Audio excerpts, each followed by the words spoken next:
Hello बच्चों, आज हम लोग न्यू चैप्टर स्टार्ट करेंगे जिसका नाम है केमिकल काइनेटिक्स। ये चैप्टर की वेटेज बोर्ड में 5 मार्क्स है और सिंस हमारा कोई भी फिजिकल केमिस्ट्री का चैप्टर कट नहीं हुआ है, जितना मुझे याद है, हाँ, फिजिकल केमिस्ट्री का कोई भी चैप्टर कट नहीं हुआ है तो उसकी वेटेज 5 मार्क्स ही रहेगी। आज के लेक्चर में मैं सिर्फ इसका तुमको बेसिक समझाऊंगी कि चैप्टर में हम लोग क्या पढ़ेंगे और बहुत बेसिक टर्म्स आज हम लोग पढ़ेंगे। मतलब आज का लेक्चर बहुत ज्यादा इजी होने वाला है। तो सबसे पहले केमिकल काइनेटिक्स है क्या? केमिकल काइनेटिक्स केमिस्ट्री की, फिजिकल केमिस्ट्री की वो ब्रांच है जो कि रेट ऑफ रिएक्शन से डील करती है और उसके factors affecting.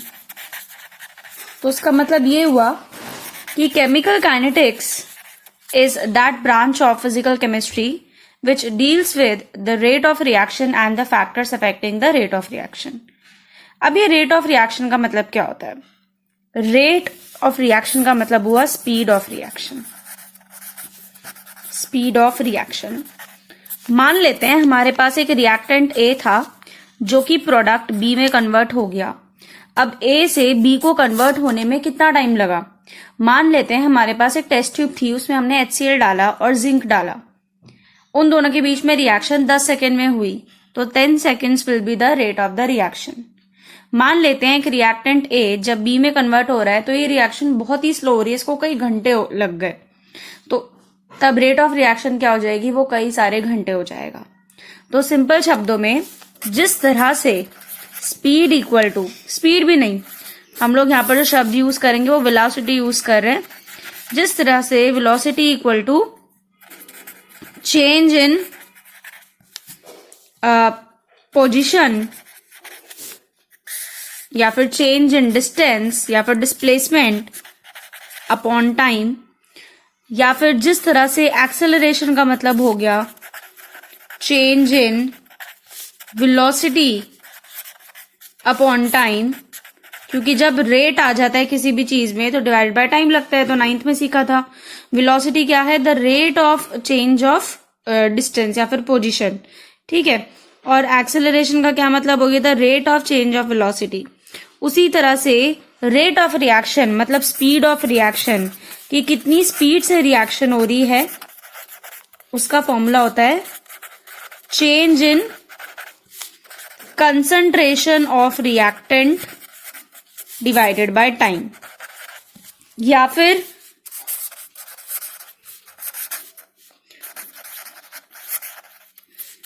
Increase in the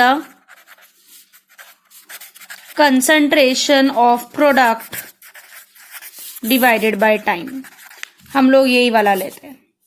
तो रेट ऑफ रिएक्शन का मतलब हुआ the change in the concentration of reactant और product with respect to time is called rate of reaction. ज्यादातर हम लोग यहाँ पर रिएक्टेंट के रेस्पेक्ट में ही पढ़ते हैं, सबने वही एज ए नॉमिनल चीज मान करके चली। एक एग्जाम्पल ले लेती हूँ कि मेरे पास एक रिएक्टेंट है A जो कि प्रोडक्ट B में कन्वर्ट हो रहा है, ठीक है। इनिशियली जब टाइम 0 रहा होगा तो उस केस में मैं मान लेती हूँ कि जो A रिएक्टेंट है वो 20 ml रहा होगा टेस्ट ट्यूब के अंदर। अभी रिएक्शन चालू नहीं हुई तो प्रोडक्ट कितना रहा होगा? 0। जब 5वां सेकेंड स्टार्ट हो गया, मतलब रिएक्शन चालू हुई, first second, second second, third second, fourth second, fifth second, जैसे ही 5 सेकेंड हुए मैंने ये ऑब्जर्व करा कि जो रिएक्टेंट है वो तो कम होने लग रहा है और प्रोडक्ट बढ़ने लग रहा है। तो रिएक्टेंट कितना हो गया? मान लेते हैं 10 ml और प्रोडक्ट कितना हो गया? मान लेते हैं 5 ml। जब टाइम 10 सेकेंड्स था तो मान लेते हैं रिएक्टेंट हो गया 5 ml और प्रोडक्ट हो गया 15 ml। तो हो क्या रहा है? हो ये रहा है कि जो रिएक्टेंट है उसकी मात्रा, उसकी अमाउंट क्या हो रही है? डिक्रीज हो रही है। वहीं पर जो प्रोडक्ट है उसकी अमाउंट क्या हो रही है? इंक्रीज हो रही है। तो अगर मैं बोलूं रेट ऑफ रिएक्शन निकालना है मुझे, अब जैसे टाइम 10 सेकेंड हुआ रिएक्शन स्टॉप हो गई, अब पता नहीं क्यों हो गई स्टॉप। उस केस में जो फाइनल कंक्लूजन निकला वो ये निकला कि रिएक्टेंट 5 ml रह गया, बच गया थोड़ा सा, और जो प्रोडक्ट है वो 15 ml बन गया। अगर मुझे इसमें रेट ऑफ रिएक्शन कैलकुलेट करना है तो रेट ऑफ रिएक्शन को स्मॉल r से डिनोट करते हैं तो रेट ऑफ रिएक्शन को हम लोग क्या लिखेंगे, the change in the concentration of reactant. पहले रिएक्टेंट कितना था 20, अब रिएक्टेंट कितना हो गया 5, तो कितना चेंज आया 15 डिवाइडेड बाय टाइम। टाइम क्या हो गया, पहले 0 सेकेंड से स्टार्ट हुई थी ऑब्वियसली रिएक्शन, अब 10 सेकेंड लग गए पूरी इस रिएक्शन को, तो रेट ऑफ रिएक्शन क्या हो जाएगा 1.5 यूनिट्स। तो इसको मैं ऐसे भी तो लिख सकती हूँ, the rate of reaction is equal to decrease in the concentration of reactant upon time. और यहां पर क्या हो रहा है, यहां पर हो रहा है increase in the amount of product. पहले प्रोडक्ट था 0, अब प्रोडक्ट कितना हो गया 15, तो कितना बढ़ गया, बढ़ कितना गया प्रोडक्ट हमारा, बढ़ गया यहाँ पर कितना 15 बढ़ गया, डिवाइडेड बाय टाइम कितना हुआ, टोटल कितने सेकेंड लगे 10 सेकेंड लगे, तो यहाँ पर क्या आ जाएगा 1.5 यूनिट। अब अगर तुम लोगों ने थोड़ी बहुत फिजिक्स पढ़ी होगी तो हम लोग एक्सेलरेशन का जो फॉर्मूला पढ़ते हैं वो पढ़ते हैं v minus u upon t, मतलब final condition minus initial condition divided by time. तो रेट का फॉर्मूला हो जाएगा, रेट ऑफ रिएक्शन का final concentration of reactant minus initial concentration of reactant divided by time. तो फाइनल रिएक्टेंट कितना था 5, initially reactant कितना था 20 डिवाइडेड बाय टाइम। तो इसलिए जो रेट ऑफ रिएक्शन होती है अगर हम उसको रिएक्टेंट के रेस्पेक्ट में निकाल रहे हैं तो आंसर नेगेटिव में आएगा। नेगेटिव साइन ये बताता है कि भैया जो हमारा रिएक्टेंट है वो खर्च हो गया, जो रिएक्टेंट है वो कम हो गया। और वहीं पर प्रोडक्ट के लिए भी क्या फॉर्मूला हो जाएगा रेट ऑफ रिएक्शन का, final product minus initial product divided by time. Finally product कितना मिला हमें 15, शुरुआत में प्रोडक्ट कितना था हमारा 0 डिवाइडेड बाय टाइम। तो यहाँ पर जो रेट ऑफ रिएक्शन होगी वो होगी प्लस, मतलब डिवाइडेड बाय टी भी हो जाएगा। इसका मतलब अगर आपसे कोई पूछे कि रेट ऑफ रिएक्शन अगर माइनस में आ रही है तो इसका मतलब क्या हो गया, रेट ऑफ रिएक्शन माइनस में आने का मतलब ये है कि जो रिएक्टेंट है वो क्या हो रहा है, कम हो रहा है। अगर रेट ऑफ रिएक्शन पॉजिटिव में आ रही है इसका मतलब प्रोडक्ट बढ़ रहा है। तो ये बेसिक टर्म्स आपको पता होनी चाहिए, ठीक है, इतना हो गया। अब आता है हमारे पास, अगर हम लोग आगे नोट्स में देखें, types of reaction on the basis of their rate. अब रिएक्शन की स्पीड के बिहाफ में हमने टाइप्स ऑफ रिएक्शन को 3 कैटेगरी में डिवाइड करा। एक होती है हमारे पास आयनिक रिएक्शन, एक होती है हमारे पास वेरी स्लो रिएक्शन, और एक होती है हमारे पास मॉलिक्यूलर रिएक्शन। अब एक एक करके इनके बारे में पढ़ते हैं। आयनिक रिएक्शन वो रिएक्शन होती है जो कि बहुत ही फास्ट हो जाती है। आपका काम यह है आपको 2 आयनिक रिएक्शन के एग्जांपल्स ढूंढ करके लाने हैं। तो आयनिक रिएक्शन ऐसे रिएक्शंस होते हैं जो कि बहुत बहुत बहुत जल्दी हो जाती है। जैसे सोडियम को पानी में डाल दो वो एकदम से रिएक्शन कर देगा, एकदम। पोटेशियम को पानी में डालो वो एकदम से रिएक्शन कर देगा। तो वो रिएक्शन को हम लोग बोलते हैं वेरी फास्ट रिएक्शन या फिर आयनिक रिएक्शन। जो जितनी भी आयनिक रिएक्शंस होती हैं generally they are very fast. Next आता है हमारे पास very slow reaction. Very slow reaction वो रिएक्शन होती है जो होती तो है लेकिन उन रिएक्शंस को होने में बहुत ज्यादा टाइम लग जाता है।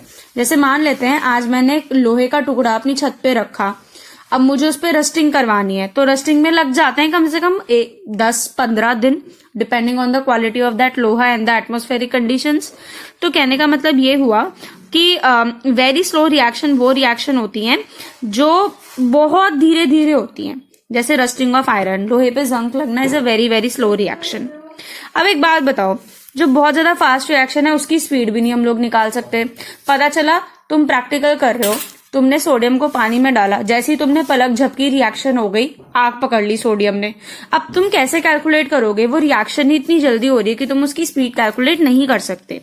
तो आयनिक रिएक्शन जो होती हैं, जो फास्ट रिएक्शन होती है, उनकी स्पीड भी हम लोग प्रैक्टिकली कैलकुलेट नहीं कर सकते। हाँ, ऐसे तरीके बनाए गए हैं कि इनके रिएक्शन को कैसे कैलकुलेट करा जाए, इनकी स्पीड को, स्पीड ऑफ द रिएक्शन को, बट अभी एज पर क्लास 12 हमारे स्कोप से बाहर है। वेरी स्लो रिएक्शन वो होती हैं जो बहुत ही धीरे धीरे होती हैं। इनकी स्पीड निकालने का भी क्या फायदा है। एक बात बताओ, अब तुम 15 दिन तक क्या छत पे बैठे रहोगे लगातार 24 घंटे कि तुम ये पता लगाओ कि तुम्हारे लोहे पर कितनी जल्दी जंग लगेगा। तो इसका मतलब ये हुआ कि प्रैक्टिकली इम्पॉसिबल है इतनी ज्यादा स्लो रिएक्शन की स्पीड निकालना। कहीं पता चला हम सोते ही रह गए और जंग भी लग गया, फिर हमने कुछ गड़बड़ कर दी, तो वेरी स्लो रिएक्शन की भी स्पीड निकालने का कोई मतलब नहीं है। हाँ, हम अंदाजा लगा सकते हैं कि 10 दिन में रिएक्शन हो जाएगी, 15 दिन में रिएक्शन हो जाएगी, बट एक्यूरेट हम लोग नहीं कैलकुलेट कर सकते। लास्ट आती है हमारे पास मॉलिक्यूलर रिएक्शन। मॉलिक्यूलर रिएक्शन वो रिएक्शन होते हैं जो कि एक मॉडरेट स्पीड में होती है, ना बहुत जल्दी होती है ना बहुत धीरे होती है। जैसे हेबर्स प्रोसेस, मतलब फॉर्मेशन ऑफ अमोनिया। जो हेबर्स प्रोसेस है भाई, कुछ मिनट लगते होंगे इसको, ज्यादा कुछ घंटे लग जाते होंगे। तो इसका मतलब ये हुआ कि ये वाली जो रिएक्शन है ना, ये ज्यादा बहुत फास्ट है ना ये बहुत ज्यादा स्लो है। तो इन रिएक्शन का रेट निकालने में, स्पीड निकालने में मजा आता है, क्योंकि इसमें हम लोग गलती नहीं करने वाले। तो उसका मतलब ये हुआ कि इस चैप्टर में we are going to study those reaction which has a moderate rate, मतलब ना बहुत ज्यादा फास्ट होती है ना बहुत ज्यादा स्लो होती है। ठीक है, अब मैं तुम्हें एक छोटा सा एग्जाम्पल बता देती हूँ। मान लेते हैं एक जनरल रिएक्शन मान लेते हैं, आर गिव्स पी। इसका मतलब ये हुआ कि जो रिएक्टेंट है वो प्रोडक्ट दे रहा है। रिएक्टेंट ने रिएक्शन करी, कुछ टाइम के बाद उसने मुझे क्या दे दिया, प्रोडक्ट दे दिया। इनिशियली मान लेती हूँ जब टाइम T1 रहा होगा, मतलब जब रिएक्शन शुरू ही हुई होगी, तो उस केस में जो रिएक्टेंट है उसकी कंसंट्रेशन, मतलब कितना ml लिया मैंने, कितनी मोलैरिटी उसकी ली है, तो ये तो पता ही है ना कि कंसंट्रेशन को स्क्वायर ब्रैकेट में लिखते हैं, क्लास 11th में पढ़ा है इक्विलिब्रियम और थर्मो में। तो उसका मतलब ये हुआ कि एट टाइम T1, जब टाइम T1 था तो रिएक्टेंट का अमाउंट, रिएक्टेंट की क्वांटिटी थी R1 स्क्वायर ब्रैकेट, और प्रोडक्ट की क्वांटिटी रही होगी P1 square bracket. At time T2, जब टाइम T2 हुआ होगा तो भाई जो रिएक्टेंट है वो प्रोडक्ट में कन्वर्ट हो रहा है। इनिशियली ये आपका रिएक्टेंट था और ये आपका प्रोडक्ट था। ठीक है, रिएक्टेंट पूरी तरह से भरा हुआ था और प्रोडक्ट बनना चालू ही नहीं हुआ। कुछ टाइम के बाद हमने देखा रिएक्टेंट कम होता जा रहा है, देखो कम होता जा रहा है और प्रोडक्ट की मात्रा बढ़ती जा रही है। एक पॉइंट ऑफ टाइम में रिएक्टेंट बहुत कम रह गया या खत्म ही हो गया और प्रोडक्ट हमारा बढ़ गया। तो कहने का मतलब ये है, जब टाइम T1 था तो रिएक्टेंट मान लेते हैं R1 उसका अमाउंट रहा होगा और प्रोडक्ट का P1 रहा होगा। एट टाइम T2 रिएक्टेंट का अमाउंट घट गया, ठीक है, घट गया अमाउंट, और रिएक्टेंट R1 से किस में कन्वर्ट हो गया, R2 में, और प्रोडक्ट P1 से किस में कन्वर्ट हो गया, P2 में। तो हो क्या रहा है इसमें, रिएक्टेंट का अमाउंट तो हो रहा है डिक्रीज और प्रोडक्ट का अमाउंट क्या हो रहा है, इंक्रीज। तभी तो रिएक्शन होगी। जब रिएक्टेंट घटेगा और प्रोडक्ट बनेगा तभी तो रिएक्शन होगी। अगर रिएक्टेंट कम ही नहीं हो रहा तो प्रोडक्ट भी नहीं बनेगा, तो रिएक्शन हो ही नहीं रही, तब तो चैप्टर ही खत्म हो गया यहीं पर। तो अगर हमें कैलकुलेट करना है rate of decrease of reactant, बल्कि कंसंट्रेशन आएगा यहाँ पर, rate of decrease of concentration of reactant, हमें अगर ये चेक करना है कि रिएक्टेंट कितना कम हुआ तो कैसे कैलकुलेट करूंगी, final amount of the reactant minus initial amount of the reactant बटे टाइम। तो R2 minus R1 in square bracket में कर देना, divided by T2 minus T1। अब भाई मैथ्स लगा लो, इसको डेल्टा लिख सकते हैं डिवाइडेड बाय डेल्टा T, और वैल्यू क्या होगी, नेगेटिव। क्यों, क्योंकि रिएक्टेंट का अमाउंट कम होता जा रहा है। तो ऐसे भी लिख सकते हैं, ऐसे लिख सकते हैं। ठीक है, उसके बाद ये हो गया rate of decrease of reactant. ठीक है, अब rate of increase of product, product बढ़ रहा है तो प्रोडक्ट बढ़ने के लिए क्या होगा, final quantity of product divided by initial quantity of product divided by T2 minus T1। अब इसको मैं क्या लिख सकती हूँ, डेल्टा P बटे डेल्टा T। अब प्रोडक्ट का अमाउंट बढ़ रहा है तो ये वाली वैल्यू किस में आ जाएगी, पॉजिटिव में आ जाएगी। अब अगर मैं इक्विलिब्रियम का लॉ लगाऊं तो rate of decrease of reactant is always equal to rate of increase of the product. तो उसका मतलब ये R और ये R, इन दोनों की वैल्यू क्या होगी, इक्वल होगी। तो जब LHS सेम है तो RHS को कंपेयर कर लेंगे, तो फाइनली क्या आ जाएगा, minus delta R divided by delta T, इसको ऐसे स्क्वायर ब्रैकेट में लिखना, is equal to plus delta P divided by delta T। इसका मतलब the rate of decrease of reactant is always equal to the rate of increase of the product. अब हमें पता है कंसंट्रेशन की ऐसा यूनिट क्या होती है, मोल्स पर लीटर, और टाइम की ऐसा यूनिट क्या होती है, सेकेंड। तो रेट ऑफ रिएक्शन की जैसे स्पीड की ऐसा यूनिट क्या होती है, मीटर पर सेकेंड, उसी तरह से रेट ऑफ रिएक्शन की ऐसा यूनिट क्या होती है, moles litre inverse second inverse. तो अगर हम लोग ग्राफिकली देखें तो जब कोई केमिकल रिएक्शन होती है तो रिएक्टेंट का अमाउंट डिक्रीज हो जाता है, इसलिए ग्राफ ऐसे हो गया, और प्रोडक्ट का अमाउंट इंक्रीज हो जाता है, इसलिए ग्राफ ऐसा हो गया।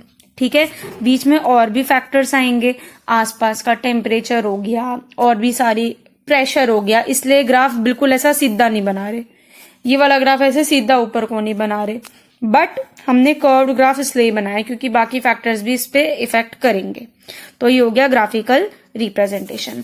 अब आता है हमारे पास, चलो बाकी का जो पोर्शन है वो हम लोग नेक्स्ट वीडियो में करेंगे। पहले इतना देख करके मुझे बताओ तुम्हें समझ आ रहा है नहीं आ रहा है, क्योंकि ये बेसिक है, ये समझ में आ गया तब तो चैप्टर बहुत ईजी है, आधा पोर्शन तो कट हो चुका है चैप्टर का। ठीक है, ओके बाय।